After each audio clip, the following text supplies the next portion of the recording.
শাড়িও কেউ পরে না এখন, শাড়ি পরা দেখে মহিলাদের কম থেকে, কিন্তু আমি ভালোবাসি শাড়ি পরতে, তাই জন্য শাড়ি পরছি। তাহলে চলো চলে যাই সোজা অপেক্ষা ক্লাসে। I am already late. আর তার আগে দেখে নাও কি আমি আজকে সারাদিন করলাম। দেখছি বলে রাখি রাখি। দেখো আমার শাশুড়ি মা বলতো হচ্ছে লেপলে ফুসলে বাড়ি, সাজলে গুজলে নারী। সত্যি কিনা বলো? আগের ভিডিওটা দেখো আর এই ভিডিওটা দেখো। সাজলে গুজলে নারী, নারীকে সবসময় সেজে গুজে নিজের মতো সুন্দর করে থাকতে হবে। কি বলো, ঠিক কিনা?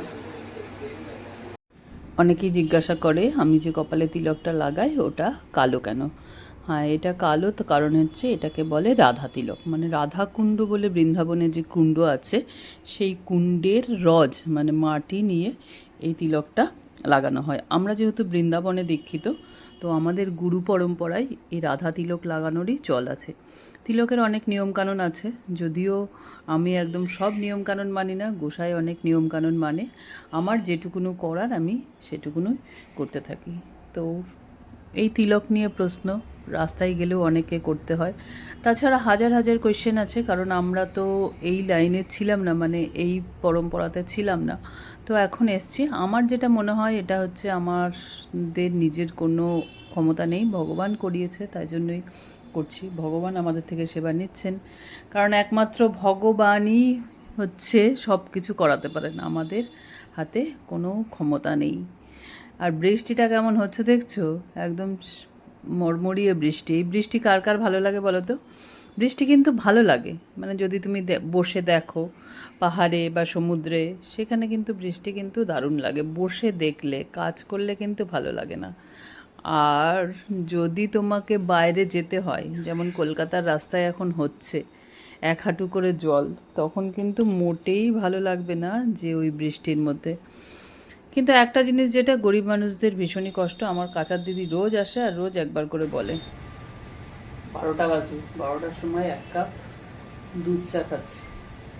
এই দুধ চাটা কিন্তু আমার খুব কাজে দেয়, যেখানে আমার এনার্জি লো থাকে বা ঘুম পায়, মনে হয় শরীরটা চলছে না কিন্তু কাজ করতে হবে, তখন আমি এই দুধ চাটা খাই।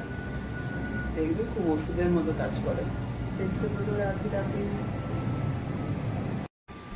কড়কড়া দুধ চা।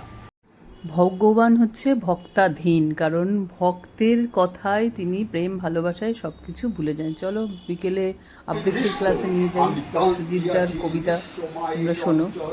আমি আর পিয়াসের বাঁশুরি মহাসিন্ধু তোলা ঘুম ঘুম ঘুম চুমু দিয়া করি নিখিল বিশ্বে নিজ্জু মম বাঁশুরি কানে পাশুরি আমি শ্যামের হাতের বাঁশুরি আমি রুষে উঠে যবে ছুটি মহাকাশ ছাপিয়া ভয়ে শক্ত নর খাইয়া তো খোঁজ। সে কেমন ছিল সে পাত্র রঞ্জনীয় পেঁচার কানে তার উপরে বুকের কচি একটা ঠিক পেঁচার বুদ্ধি বলছিল। হয়ে গেল আবৃত্তির ক্লাস। যাওয়ার সময় গেলাম রিক্সাতে, আর আসার সময় যাচ্ছি হচ্ছে হেঁটে হেঁটে। বসে আছে, এটাই তো একটা সময়, বেশ ধীরে ধীরে আরামসে ধীরে ধীরে আসছি, কারণ সবসময় এত দৌড়াতে ভালো লাগে না।